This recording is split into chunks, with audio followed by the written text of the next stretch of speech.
Hey everyone, Ryan Ray here. I am here to have a interview slash podcast slash show with my very good friend Altai. Hi, everyone. My name's Altay. And it's going to just be a very free flowing, breezy interview conversation. I've had Altai on here before, but I wanted to bring him back and really talk about his journey in entrepreneurship and in tech. Altai, I want you to reintroduce yourself to the audience. I know you've been here before, but Sure. introduce yourself. Absolutely. Hi, everyone. My name is Altay, close friend of Ryan's. We met a couple of years back when I moved to Miami and broke into the tech scene here. I moved to Miami after my MBA at ISADE, which is a very entrepreneurship driven program. Decided to come back to States to pursue tech. But actually, this whole journey being in tech and in sales specifically, since moving back here, has made me realize full circle now what I want to do. And we're going to talk about that here today, finding your true self through the experiences that you have in life.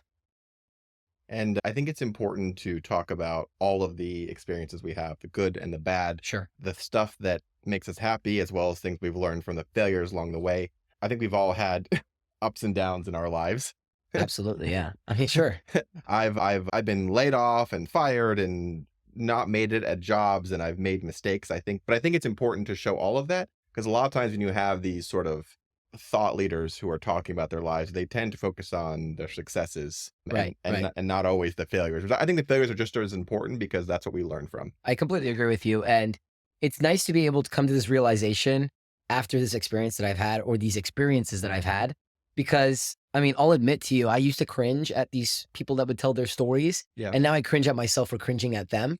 And the reason being is because I had never really gotten to that level of understanding. Yeah. But once you get to that level of understanding, you really appreciate those people and their stories. So I'm happy that you have me on here today, can talk about my story, and we can also talk about yours. Yeah. Yeah. I think stories are what makes it important. And you can go listen to any of the, like I said, the thought leaders you want to in Yeah. any sort of thing in fitness and business and in all the ways. But for me, I think I like talking to people who are interesting. Yeah. And to me, I'll tell you, you're a very interesting person. Thank you. I'll take that. I think you have a very interesting story. And I think also I like talking to people who have potential. And honestly, I think you have a lot of potential. And I'm going to do my best to get your story out there so that we can get you to your maximum potential. That's Sure. my goal with this. Okay. Thank you. I appreciate that. We don't have many teachers in life that have goals for us without asking them to come up with these goals. So I appreciate that, Ryan. So I think the best way is maybe to talk about how we started on this kind of journey of self-actualization and self-discovery. It actually happened, I would say, in the near term, about 2 or 3 months ago, off the back of my last job where I was working 12-hour days, trying to sell a product for the company that I was working at. And it never was enough, apparently. It never apparently was enough. And I was feeling burnt out and I was not feeling fulfilled. Okay. And this is off the back of 4 years of doing that for other companies as well. Right. So I took a hard look into the mirror without looking into the mirror. Right. It's just an expression that we have. But it was more so that self-discovery through this epiphany that I had, that I kept getting pulled back into fitness and being an athlete, right? Which is the start of my story. Yeah. And I think it's important to note that all of us are multifaceted, Yes. whether we realize it or not. We can all do multiple things. We may not be the best at all of them, but Right. we all do multiple things. Right. And all those multiple things have value. Sure. I think a lot of people, when they see Altai, as far as from my experience, is they say, "Oh, he's really personable. He's good at sales," but not many people know that you're also a world-class athlete. And I think those two things go together. And I think it's important to show people the whole person. Absolutely. At my core, I'm an athlete. I grew up being a gymnast. I started when I was 5 years old. My coach, who was like my second dad, was on the former Soviet Olympic team. And he trained us with the discipline that he was grown up with or raised in the Soviet Union. So from age 5, we were training like maniacs, some would say. But I'm super grateful for that because at my core, I'm an athlete. And when you see me in focus mode, I'm like a hungry tiger on the hunt. Yeah. When you see me in leadership mode, I am like George Washington leading his troops across the icy Delaware. You know what I'm saying? And Yeah. these are the things that I pull from being an athlete and I put into any endeavor that I do. And if it's entrepreneurship, if it's business, then you're going to see those things come through because that's my true self. I think it's also important, Altai, to just talk about a little bit your history and where you're from, your upbringing, because I think it's also very unique. And I think it also ties into what makes you so good at what you do. Thank you. Okay. Yeah, sure. So I was born and raised in California to immigrant Turkish parents. My parents came over in 1980. My dad did his PhD at UC Berkeley and then went into Silicon Valley. And then my mom went on her own path and just was a serial entrepreneur for her whole life. Opened up, I think, 4 or 5 businesses, sold each one to open the next one. So very successful people. So I grew up in kind of the environment. And from a very young age, I was learning Turkish at home because they were speaking Turkish to each other. I was going to Turkey as a young boy every summer, spending tons of time there with my relatives. So I was quickly picking up Turkish and becoming fluent in that. Obviously, at school, I was speaking English. So from a very young age, I had that mind molded into having some kind of facility with languages. So then when I was 16, kind of this curiosity led me to going to Argentina for a year, where I picked up Spanish, where I still say the best year of my life, because you put a 16-year-old in a foreign country, and especially someone who has a thirst for adventure, and he's going to have a ball. And I had a ball. Fun fact, when I first met Altai in Miami Tech happy hour or wherever, I literally thought he was Argentinian. Yeah, I get that a lot. Because he was speaking Spanish for some reason, and when he speaks Spanish, he has like a perfect Argentinian accent. Yeah. And so I literally thought he was Argentinian for a year, and then I finally asked him, "Oh, something about Argentina." He's like, "No, I'm Turkish." I was like, You're "What?" like, what? It's funny. I was just in Barcelona with a buddy of mine, and then people kept telling me, "Oh, I thought you were Argentinian." And my friend was like, "No joke. Like, you get this a lot. I understand now why you leverage it." It's great to speak different languages. I also speak Portuguese because I lived in Portugal for 2 years when I was in my 20s. But yeah, it all started with that, I think, journey at 16 years old, going to Argentina, living there for a year. And then after that, I came back.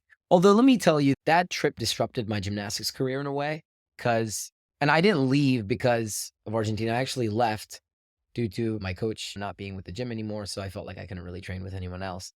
But I came back from Argentina and I started coaching gymnastics and I started coaching kids. And I love working with kids. I feel like, in a way, I'm still a little boy. And I like to be around that type of energy, that purity. So I started coaching and then I started training again. And that's when I got called up to the Turkish national team. So again, getting sucked back into the sport, getting pulled back into fitness and to being an athlete. But then I retired from gymnastics. And that's when I thought I needed to go back to school. Right. Okay. And I went and did my master's. Why did you retire from gymnastics? An injury.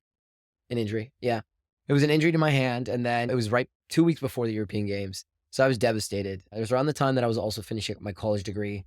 And I took a bet on my life and I said, okay, I'm not going to do gymnastics and I am going to follow, let's say, my business career. However, I think it's important to note here, and this is what I really want to talk about today. I think I was following the path of others, or I was following what society was telling me to do, which is go and get a job, go and make money and climb the social ladder. Yeah. And go ahead. Yeah, If you have a question. I think it's a lot of us have that pressure on us, whether it be from family or society. I think I was lucky that way because while my parents loved me and they wanted the best for me, they didn't put a lot of expectations on me. Yeah. I had a lot of struggles in my early life. I had learning disabilities. I didn't do the best in school. I came from a relatively poor family, not like homeless or anything, but relatively poor. It's like I said, my parents wanted the best for me, and Sure. but there was no, you don't have to go be a X, Y, and Z. Sure. And that sort of allowed me I dropped out of college. Right. I didn't take a traditional path, but they supported me the whole way there and Right. allowed me to end up where I am today. Right. So I think it's important to note that there's lots of everyone has a different story that way. Absolutely. From either from family or societal pressures or whatever. I think our incredibly different stories are what make us unique and what makes us interesting. I agree with you. And to your point, yes, we are conditioned by society every single day. And family is part of that society, right? Because they raise us, right? And then obviously we have cultures within those families, right? I'm Turkish, but I'm also American. They both happen to be cultures that put a lot of emphasis on building a family, being successful monetarily, having kids early. And those type of things, I think, are what I was conditioned to learn and to know in my 20s. And that's what I was trying to do. But essentially, like, I kept trying to do the wrong things. And I don't necessarily think I did a bad job at any of those things that I did, but I never gave it my 100% because it was my true self.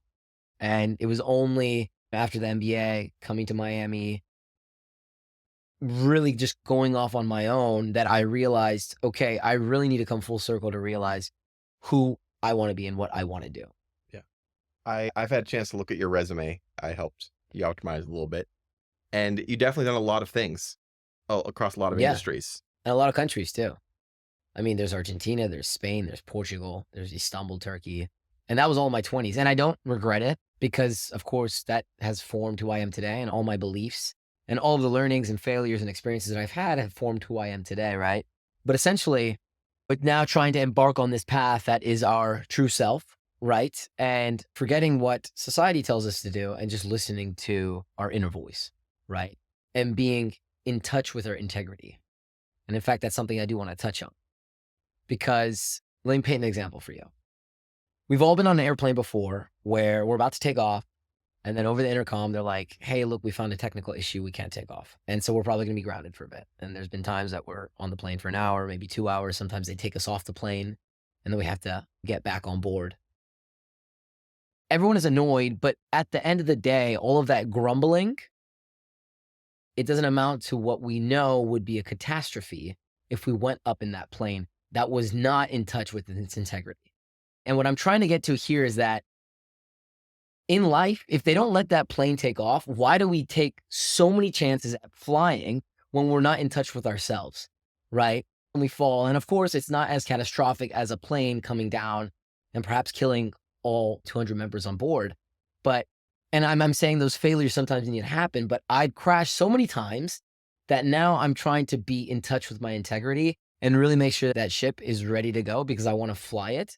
And I know that there's no coming back. I'm literally going to outer space on this next one because I'm following my true self. Yeah. I'm a very firm believer that whatever higher power you believe in, whatever it may be, whatever religion or belief system you have, tells you what you need to do or who you should be, or gives you hints. It doesn't tell you who to be. It gives you hints about if you're on the right track. I have much experience with this because I've made very good decisions when I've listened to whatever the higher power is telling me. Right. And I've also made really bad decisions when I just didn't listen to that. I want to go do this thing or get this job or move to this place. And it didn't work because I wasn't in touch with my true self and integrity. Exactly. And integrity doesn't always mean that you're an unethical person or you're whatever. It means yourself, integrity to yourself. 100%. I'm glad that you touched on that because we're not necessarily bad people when we're trying to hustle. But when we're hustling the wrong thing, then it comes off as not natural, right? Yeah. And other people might see it that way too. And my mantra now is if it doesn't work, it wasn't meant to be. You can try so freaking hard. And if it doesn't work, it's not your fault at the end of the day. You put in your all, but it just wasn't meant to be. Whereas if you hustle just for the sake of having the self-determination to find out exactly what is yours and then attack it with a vengeance, you will know that is your calling, right? Because you're not hustling someone else anymore. You're not hustling because society tells you to hustle on that. You're hustling just for yourself and you're attacking what you think is yours. Yeah. And it's so true. I have in my life, I've fluctuated between jobs where I like what I'm doing and then jobs where I'm just there for a paycheck. Yeah. We've all been there. Yeah. I've gone back and forth between that. Yeah. And I've learned what the right setup is for me. Like you said, you learn a lot in your 20s. Yeah. I was at Microsoft in my 20s and I loved it. And I hustled beyond grinding 16-hour days and whatever. There was a lot of stuff, but it got me somewhere, but it didn't get me where I was expecting to go. And it hurt a little bit because I didn't reach the goal that I wanted to from hustling. Right. It got me somewhere. It got me a better resume. I learned so much, but the hustling that I was doing, like burning myself out, didn't get me to where I wanted to go. And at the end of my 20s, after that experience, I took a lot of chances and I made a lot of bad decisions because I was like, okay, that didn't work. Sure. Now what do I have to do? Now what do I do? Exactly. Now what do I do? And I made a lot of bad decisions after that. And I've learned from that and I've made better decisions now, but I think we all have to go through that, I think. Yeah. I had the same experiences. In my 20s, I was doing all these different things in all these different countries. And it doesn't mean to say that I didn't have a good time. I had a phenomenal time, but it wasn't getting me closer to where I wanted to be or what I wanted to ultimately do. Because that feeling, and I used to cringe at when people would say this, I wake up every day and I want to do it. Therefore, it's not a job. I used to cringe so hard. And now I cringe at myself for cringing at them because it's true. If you are hustling for someone else, it's always going to feel like a job. Yeah. But if you're hustling for yourself, you wake up every single day and just out of the pure pleasure of doing it, you will do it. right? Yeah. And I think we're both actually saying the same thing here. We're getting closer to finding out what that is. Yeah. And it's interesting because, for instance, this place that I'm in, this hub at Office Logic where we're recording this podcast. Yeah. Space that you've developed, by the way. Thank you. It's amazing. Especially this podcast room is amazing. Oh, thank you. I'm here because I like doing it. Yeah. It doesn't provide me direct financial gain, but I like doing it and I hustle hard here. Yes, you do. I work harder than I have at some jobs that pay me money. Absolutely. And we see you for it. We see you doing this. Yeah. For me, I think it's important to recognize that you can hustle on something that you love, even if it's not providing you, Exactly. if it's not paying the bills. What's a really good point, and someone said this again the other day too. And again, when I was in the dark woods of not knowing, dark woods of uncertainty, I like to call it, not knowing exactly what my true self is, all of these things that you hear sound like just, mannerisms or just these flippant like statements that people make. But since you're uncertain or you're in the dark woods, you don't take it to heart. But once you have that epiphany, those things that people say make sense. And so what statement I heard the other day or a couple months ago when I didn't have that epiphany yet was money comes and money goes. Money will come if you're doing the right thing that is true to yourself. And I was like, money's not coming right now. Like, what the hell? And we need to all pay bills. I'm not just saying let's sing Kumbaya and forget about paying the bills. We need to pay the bills. And I've decided to live here in Miami, and Miami's an expensive city. Obviously, we need to cover our costs and then some, right, to live comfortably. But what's really important to know and be cognizant of is that if you're doing what you think is right for you and you're hustling for yourself, money will come. Opportunities to monetize will come. Because with the case of Ryan, I see him hustling every day doing this. People are recognizing him for that. And by the same token, people always tell me, and I've been having tons of conversations ever since I came back from my vacation, that when I'm in the gym, I'm in my element. And when I'm really doing my hardcore fitness training, I'm in my element. So people are telling me to really focus on that because that's where I find the most enjoyment. And that's when I'm hustling for myself. Like I said, do what you enjoy, do what you love. Exactly. And the rest comes naturally. Exactly. Speaking of that, tell me about how your fitness world and your business world / income or earning part of it. Tell me how that comes together. Sure, absolutely. Well, one thing is obviously training hard and training for this race that I've, started training for since a year and a half ago. It brought so much enjoyment to me when I started training for that race and I started competing. And that's when I realized that I was a purebred athlete and born to do that. And now I'm fully in that. One way could obviously be winning some of these races and getting some kind of prize money. But then I used to also coach gymnastics, and I've been coached before by elite trainers. And I also like giving back to people. I am super relatable and I like to be in front of people. I have tons of energy. Maybe that comes through on the camera.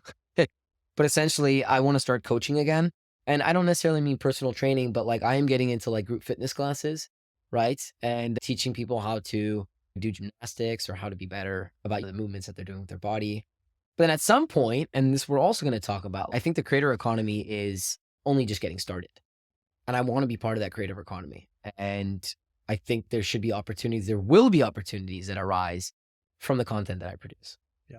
I think it's important to note there's a difference between the influence economy and the creator economy. Yes. In my head, at least, I don't know if this is the correct terminology, but when you are influencing someone, when you're an influencer, you're just influencing someone to buy something or do something that someone else has done. Yeah. To me, a creator is when you are creating something of value and then influencing people for that. Right. So for me, a creator is more about yourself. Influencing is about someone else, something else. And they overlap. I completely agree with you. They do overlap. But if you look at it from like a sales perspective or like a company perspective, they would want influencers. Whereas you become a creator first and then you just fall into getting some kind of brand sponsorship because it aligns with their target audience. It aligns with the company's brand voice. Yeah. And doing it for the sake of just doing it and because it's your true self, that's being a creator. Whereas influence obviously has connotations of I'm trying to persuade this person to do what I do or to buy what I'm selling. Yeah, exactly. Right? But yeah, I think the creator economy is just getting started. I think there's a lot of people that are more of that Gen Z crowd that didn't necessarily know this, but just started creating content around what they love. And now all of a sudden they're monetizing like crazy off of what they do. Because the model is now build an audience of people that just tune in every single day to watch your videos or whatever. And then turn around and be like, okay, now I have opportunities. I have this business idea, or maybe there's this company that wants to leverage my platform. Now, as soon as I pick up some kind of product or I have some kind of service that people find neat and that kind of solves a problem that they have, they're like, "Oh, shoot, I'm just gonna go to Ryan and I'm gonna buy from him." Yeah. So that is now the model. Build your audience and then just sell directly to them if you have something to sell. Yeah. And we have this conversation a lot. We've been having it this week, is that to build your audience, you're going to have to do things that maybe that aren't connected to the way you're going to make money. Yes. I've told Altai this is he makes really good fitness content. And so I'm like, you make the fitness content, your workouts, whatever, as the hook to get people in and to get the algorithm going.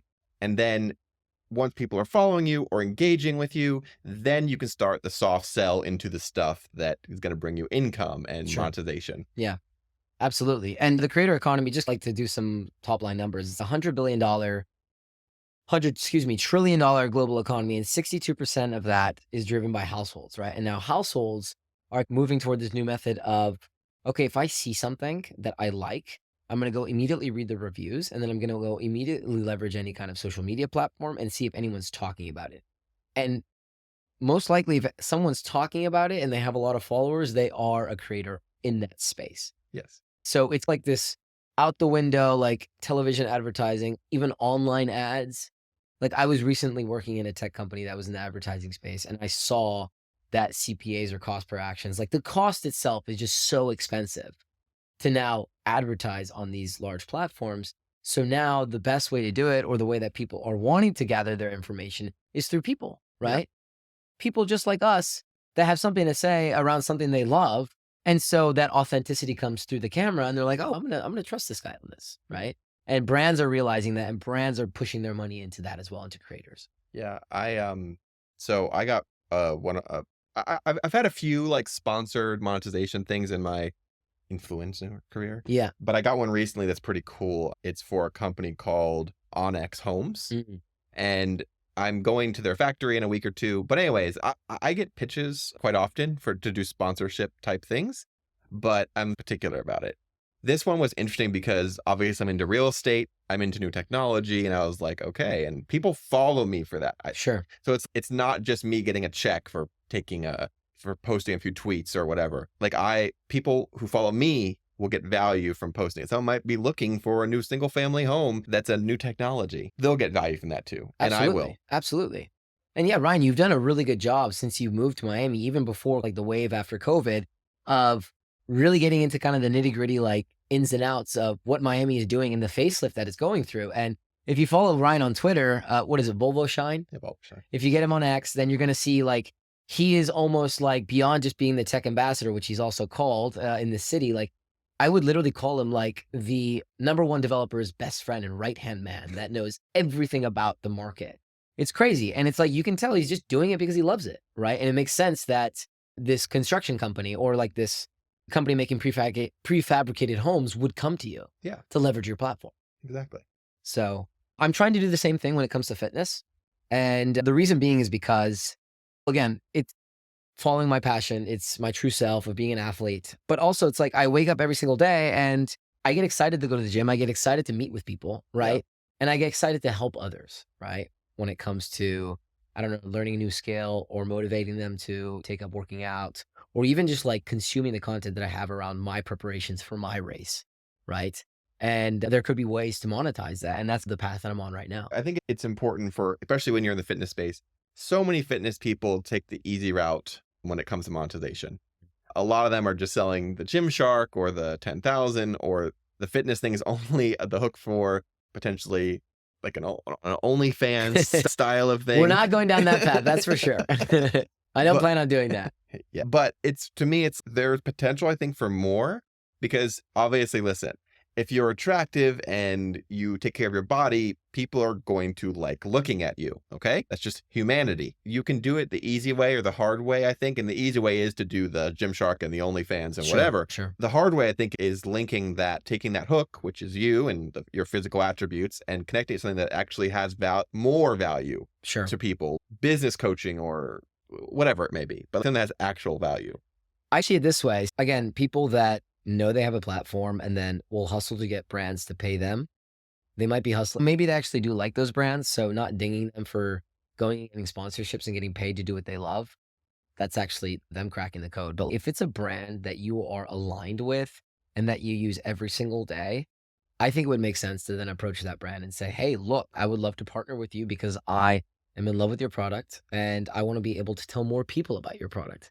And your brand is also aligned with my personal brand. So let's partner up. And this is, again, I think, staying along that path of true alignment, right? Not doing things for the sake of hustling and making some money, which is, of course, we need, but doing it because you really love it. So identifying those brands that align with you and then working with them. Yeah, like I said, it's the same thing, like, with this housing manufacturer I'm working with. Yeah. I picked it because it aligns with me and there's value to be had there. Right. But I think for someone like you, there could be value in the fitness is the hook, and then you have a coaching or teach people how to sell or to be more confident, whatever. Like, I told you yesterday, I think you should be the pickup artist, but for business and sales. Okay. Yeah, that's something that Ryan wants me to start doing. I still have yet to flesh it out. We'll see what that kind of looks like. But for now, definitely going all in on fitness and becoming a creator in that space and figuring out how that leads to bigger and greater things in the future, right? And just being able to continue being my true self, which is, if you think about it, who we were when we were kids, right? Who was little Altai at the time, right? And I was put into gymnastics at 5 years old and ended up being very good at it and just kept going along that path. And I'm trying to now circle back around to being a little Altai again. Alta, I want you to tell me the story of the new process that you invented when you were at your last job. I want you to dive in a little bit to that because I think it's very interesting. Okay. And I think it shows just how creative you are when it comes to sales and marketing. And I think people would like to hear it. Yeah, I think it was unique to the situation that I was in this tech company, working in the advertising space, selling to potentially brands or agencies. And obviously, revenue is very important to keep the lights on. We needed some product feedback, and I just needed the market to talk to me. Like, I just needed to talk to people. That's like the head of go to market. So we were starving for feedback. And yeah, I ended up it came to me one day to just go to an agency website. Or actually, no, I was on an agency website and I saw that they had a booking link to book a call directly on their calendar. So I was like, oh, let's try it out. So I book it and then boom, all of a sudden I had this placeholder on my camera. I was like, wow, magic. I was like, can I do this more? And I went to more agency websites and before I knew it, like I had 10 calls a day with 10 different agencies. I was stacking my calendar and I'd go into these calls saying, hey, look, I'm seeking feedback on our product. I know that you probably save these booking links for potential clients. We're not necessarily in need of advertising services, maybe later down the road, right? Obviously, that could be the case. It could not be the case, but who knows, right? You just say it. But essentially, I would say, hey, look, I apologize if you got the wrong idea, but I'm seeking feedback. 80% of the time, a lot of them would be like, oh, no, it's fine. Don't worry about it. Like, happy to help. And then you would tell them about the product. And then kid you not, maybe 50% of that. So 40% of the people that I talked with became customers because they're like, this is fantastic. Obviously, the product needs to speak for itself. But I think what Ryan is trying to touch on here is like just coming up with these creative ideas to get in front of people, right? Getting in front of people at the end of the day, telling your story, asking for feedback from a self-deprecating standpoint rather than being arrogant, I think is a good way to grow because at the end of the day, motion begets more motion, right? So we need to move in order to get more energy. Right? It's that snowball effect, essentially. Yeah. And to go back to what I was saying earlier about being a pickup artist for business for Altai I'd say that because what does a pickup artist do? Yes, they're trying to help whoever the client is attain something, this time a hookup or relationship. Right. Sales and marketing are just relationships. Yeah. That's all it is, a professional relationship. So when you have the ability to do to help people shape their relationships. That's what it is. It's basically like a professional pickup artist. Yeah. And Yeah. so that is why ideas like he had there, selling an agency when they were trying to sell him, that I think is really impressive. And I think any potential company out there or employer would be very impressed by that. I thank you. I appreciate that. It definitely, it was working for some time and then the agency route dried up because there was, any more agencies that we could do that with. But I think essentially, if I were to distill that down to some kind of personality trait, again, we talked about like my athletic background. Like if you present me a problem, I'm going to try and find a solution, right? Because I have that discipline, I have that hard work ethic. But essentially, I think the personality trait that is distilled down from this story is the relatability, right? Being able to connect with someone immediately within 30 seconds and making them feel comfortable and making them feel as if they can trust you. Because at the end of the day, that is what sales is, right? Yeah, I love going to Altai with events because he's the type of person that can walk into a room and just like talk to like any random person in 30 seconds and then they'll be like best friends in in 3 minutes. It's that golden retriever energy. Yeah, he's definitely a Turkish American golden retriever for sure. But anyways, it's just I think yeah, I mean the whole reason I'm making this podcast is I I like helping people figure out what their full potential is. Yeah. That's what I like doing. Yeah. One of my biggest pet peeves, it's like nails on a chalkboard to me, is when I have friends or close acquaintances that are not at their full potential or they're at a job that is toxic or whatever the situation is. And so I feel like I have to help push these people to get to their full potential. And you're well on your way. You don't need much help from me, but I hope this interview and Oh, content no, it's helps been with that. great. It's been great. No, I appreciate friends like Ryan. I've been lucky enough to always attract people like this. And again, I think that actually maybe goes back to what you said about, having this energy and this enthusiasm within walking a room. You can quickly see that people are drawn to that type of energy, right? But I've been very lucky to have people that kind of show up in my life as kind of teachers or guides, and they help me along the way. And I'm grateful to have Ryan as a friend and to help me throughout this process, which is now self actualization, figuring out my true self, being in touch with my integrity, which is being an athlete first and foremost. Obviously, I have interests in business and I would like to brainstorm with anyone on potential business opportunities, right? But I think first and foremost, I'm an athlete and I need to grow from being an athlete, right? And then I'm a people's person, right? I'm always going to be there on the forefront of any kind of go to market, any kind of strategy, any kind of relationship building, because that is what I like to do. I like connecting with people and I have a lot of energy to do that. Yeah. So Altai, I know this is a gotcha question, but with what you're looking for next, what are you looking for? Are Right. you looking to do consulting for a company? Are you looking for something full time? Are you looking to do what's next for Altai? That's my question. And Sure. what do you really want that would make you fulfilled? So I would love to be somewhere in the fitness world where I can be leveraging my persona, right, as an athlete and my background, because I think when people see me, they quickly understand that I'm an athlete. But I also do know that I have some inherent skills when it comes to relatability and trust building and relationship building with people. So I would love to be able to step into a role where I can help people with their sales. Not so much on the prospecting side, because I don't necessarily think my strengths lie in that. Maybe an AE, account executive, or maybe even a sales leader, because I love coaching people and I love getting them to their utmost potential. So any kind of role in the fitness space where I can be a sales leader or I can be an individual contributor closing deals, then I'm happy to speak with anyone. But essentially, that's what I'm going to be looking for moving forward. Nice. What have you thought about being like a chief revenue officer before? Yeah, definitely. A lot of some of the roles that I've actually had in the past 3, 4 years, I've been head of business development and sales, chief revenue officer, head of revenue, or something like that. They're all pretty interchangeable. Yes, I have, but I think that's what's gotten me here in realizing I necessarily don't want to be stressed about responsibilities, about growing all the time. I want to grow at my own pace and I want to be able to put in the work and then bear the fruit that I get from my labor. And I want to hustle for myself and not for someone else. Got it.